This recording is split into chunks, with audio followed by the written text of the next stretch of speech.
صومالی ساحلوں کے قریب آتے اور عجیب قسم کا مواد سمندر میں پھینک جاتے۔ یہ جہاز جدید ترین تھے اور ان پر غیر ملکی پرچم لہرا رہے تھے۔ 2005 میں اقوام متحدہ کے ماحولیات کے نمائندے نے صومالیہ آ کر صورتحال کا جائزہ لیا۔ انہوں نے تصدیق کی کہ صومالی ساحلوں پر خطرناک زہریلا فضلہ ڈمپ کیا گیا ہے۔ برطانوی اخبار گارڈین نے 2009 میں ثبوتوں کے ساتھ بتایا کہ یورپی مافیا نے صومالیہ کے ساحلوں کو اپنا زہریلا فضلہ پھینکنے کا مرکز بنا لیا ہے۔ ان کا سمندر زہریلا ہو گیا، ان کی مچھلیاں دوسرے لوٹ کر لے گئے، ان کے بچے مرنے لگے۔ ان کے پاس اب اور کوئی چارہ نہ تھا تو انہوں نے بندوق اٹھا لی۔ ان میں سے کچھ کو اپنی بقا قزاقی میں نظر آئی اور وہ قزاق بن کر جہازوں کو لوٹنے لگے۔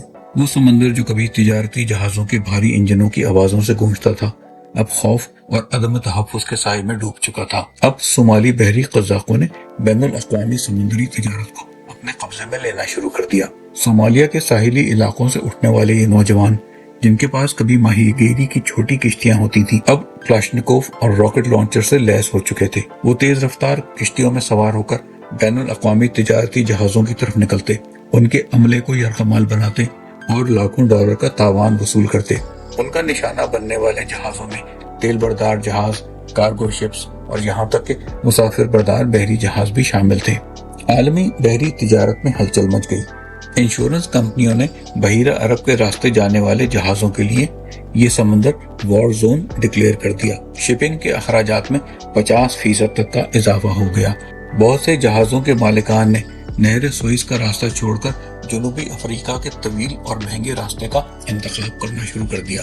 تیل کی قیمتوں میں اضافہ ہوا اور عالمی معیشت پر منفی اثرات مرتب ہوئے۔ یہ صورتحال دیکھ کر بین الاقوامی تجارتی برادری نے متحدہ کارروائی کا فیصلہ کیا۔ اقوام متحدہ کے سلامتی کونسل نے صومالیہ کے پانیوں میں بحری گشت کی اجازت دے دی۔ نیٹو، یورپی یونین اور دیگر ممالک کے جنگی جہازوں کا ایک طاقتور بیڑا بحیرہ عرب میں گشت کرنے لگا۔ یہ جنگی جہاز ہیلی کاپٹر اور ڈرون سے لیس تھے۔ وہ مسلح بحری گشت کرتے، مشتبہ کشتیوں کو روکتے اور قزاقوں کے حملوں کو ناکام بناتے۔ بین الاقوامی بحریہ نے تجارتی جہازوں کو حفاظتی تدابیر اختیار کرنے کی ہدایات جاری کر دی۔ جہازوں نے اپنی رفتار بڑھا دی، خطرناک علاقوں میں کانوائے کی شکل میں سفر کرنا شروع کر دیا۔ کئی ممالک نے اپنے تجارتی جہازوں پر مسلح محافظ تعینات کرنے شروع کر دیے۔ یہ محافظ پیشہ ورانہ تربیت یافتہ تھے جو قزاقوں کے حملے کو ناکام بنا سکتے تھے۔ انہوں نے ہائی پاور واٹر کینن اور دیگر جدید ہتھیاروں سے قزاقوں کی کشتیوں کو جہازوں سے دور رکھا۔ جہازوں کے حصوں پر ہائی وولٹیج کی بجلی کی باڑ لگائی جانے لگی۔ یہ باڑ کسی بھی غیر قانونی طور پر چڑھنے کی کوشش کرنے والے کو بجلی کے جھٹکے سے بے بس کر دیتی تھی۔ جہازوں کے اہم حصوں پر مضبوط تالے لگا دیے گئے اور برج تک پہنچنے والے تمام دروازوں کو فولادی شٹر سے سیکیور کر دیا گیا۔ جہازوں میں جدید ترین وائرلیس سیکیورٹی سسٹم نصب کیے گئے۔ موشن سینسرز نے جہاز کے ارد گرد کسی بھی غیر قانونی حرکت کو نوٹ کرنا شروع کر دیا۔ نائٹ ویژن کیمرے رات کے اندھیرے میں بھی جہاز کے ارد گرد ہونے والی ہر حرکت پر نظر رکھتے تھے۔ ان کیمروں کی فوٹیج سیٹلائٹ کے ذریعے براہ راست شپنگ کمپنیوں کے ہیڈ کوارٹرز تک پہنچتی تھی۔ ایک اور اہم ایجاد لانگ رینج اکوسٹک ڈیوائس تھی۔ یہ ڈیوائس ایک ایسی طاقتور آواز پیدا کرتی تھی جو انسانی سماعت کی حد سے باہر تھی اور یہ حملہ آوروں کو کنفیوز کر کے انہیں راستہ تبدیل کرنے پر مجبور کر دیتی تھی۔ یہ ڈیوائس خاص طور پر کامیاب ثابت ہوئی کیونکہ یہ انسانی جان کو خطرے میں ڈالے بغیر قزاقوں کو روکتی تھی۔ جہازوں کے عملے کی تربیت میں بھی انقلاب آ گیا۔ اب ہر جہاز کے عملے کو باقاعدہ حفاظتی تربیت دی جانے لگی۔ انہیں سکھایا جانے لگا کہ حملے کی صورت میں وہ کس طرح سیف روم میں پناہ لے سکتے ہیں جہاں سے وہ محفوظ رہتے ہوئے جہاز کو کنٹرول کر سکتے تھے۔ ایمرجنسی موقعوں کے لیے جہازوں میں جدید ترین مواصلاتی نظام نصب کیے گئے۔ سیٹلائٹ فون، ایمرجنسی بیکنز اور آٹومیٹک ڈسٹریس سگنلز نے جہازوں کو دنیا کے کسی بھی کونے سے فوری طور پر مدد طلب کرنے کے قابل بنا دیا۔